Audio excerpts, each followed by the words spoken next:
Hello everyone, and welcome back to my Neglected Gundam channel. If you're here for the first time, I do want to sincerely welcome you here to the channel. As you know, if you are a returning viewer, that this is a work in progress series. There is not going to be any special editing or anything of that like. It's going to be me building, kind of like the dirty aspects of me building, and then also some thoughts while I build. This project is for the GWCC competition put on by Gaahleri. The year is 2026, the first year that they are putting on this competition, and I want to see what type of build I can do for them.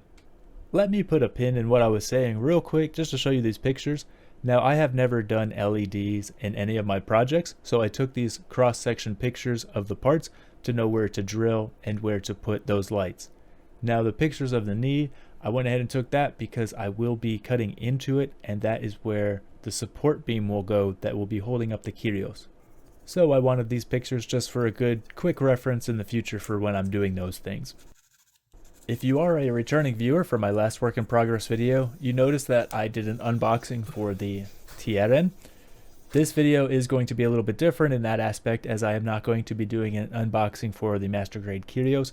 I figured that there are a lot of unboxing and review videos out there already. I just wanted to document the TRN because it is a pretty rare kit, and I was actually pretty happy that I had it, and I wanted to show those pieces off. That being said, the build footage is not going to be too long today. It is only of Kyrios' shield, and honestly, I think that's the coolest aspect of the whole suit.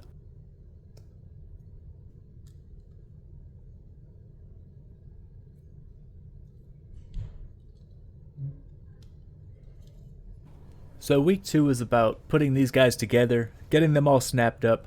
There's not too much content because I didn't want to reiterate building another Gundam, so I didn't do too much of that footage. But what I did do is try to plan out their poses of what the diorama is going to look like. And since I've never done a diorama before, I just wanted to get a good sense of how to do it.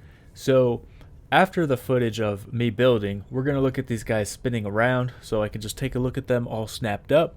And then I have to look at my display case because I need the dimensions of the shelf of where this diorama is going to sit. I want it to be in the display case so it doesn't get dusty. So that's an interesting aspect for me because I've never done this before. So I'm going to play around with some poses and then throw these guys up on an action base and then see how much room I have to work around with.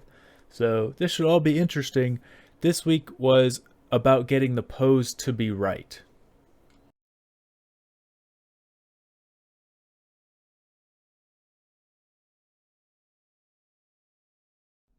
Yo, yo, yo. Okay, so can you see it?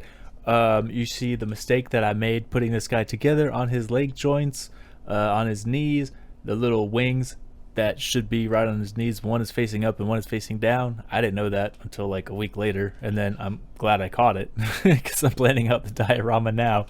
And yeah.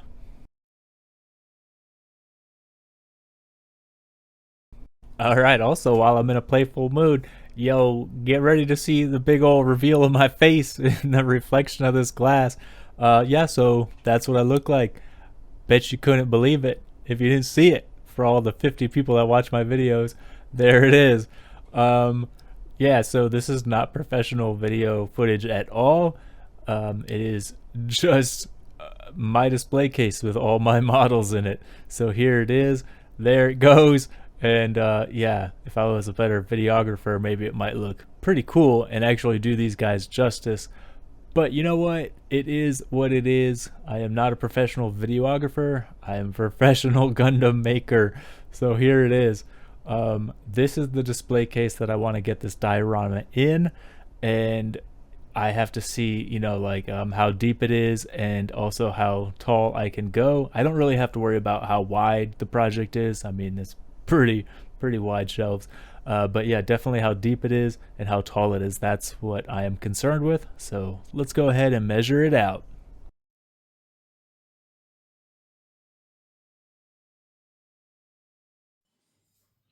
All right, I'm playing out my diorama. That's what this video is. Boom. Okay. So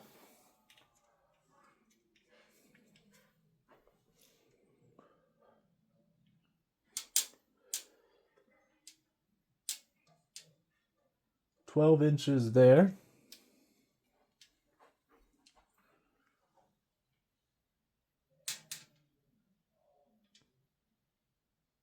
"12 inches by 14 inches. Okay, 12 by 14 inches.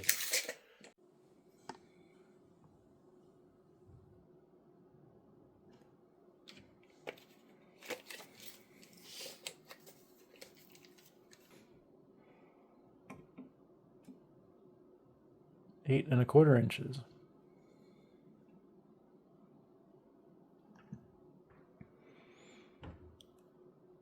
Less than 8 inches.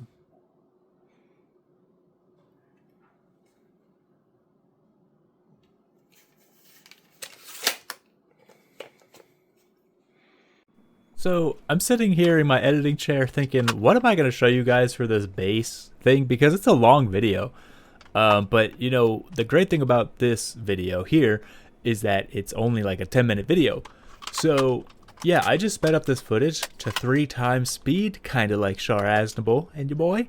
So, yeah, I figured it's pretty cool just to see the whole process, no cutting or anything like that, for me to get this pose. And since this video is not long, you know, why not just watch it? So here we go.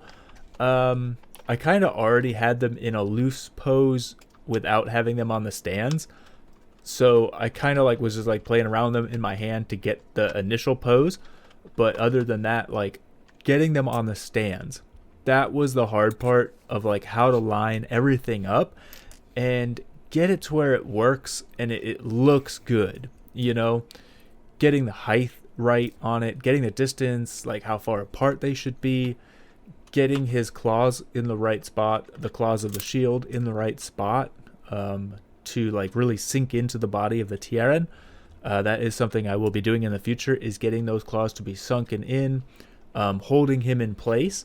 So it's a lot of moving parts to this process to get them to be right. And I mean, there's not many views on these videos anyway, so why not just let it play? You know, here we go. So, yeah, I think this was a very interesting aspect of this build because, like I said, I've never done a diorama before. So I think playing around with these stands, like to me, that was a lot of fun. You know, it is very frustrating, but to me, it was a lot of fun to finally get that pose, to get it nailed down. It felt really good.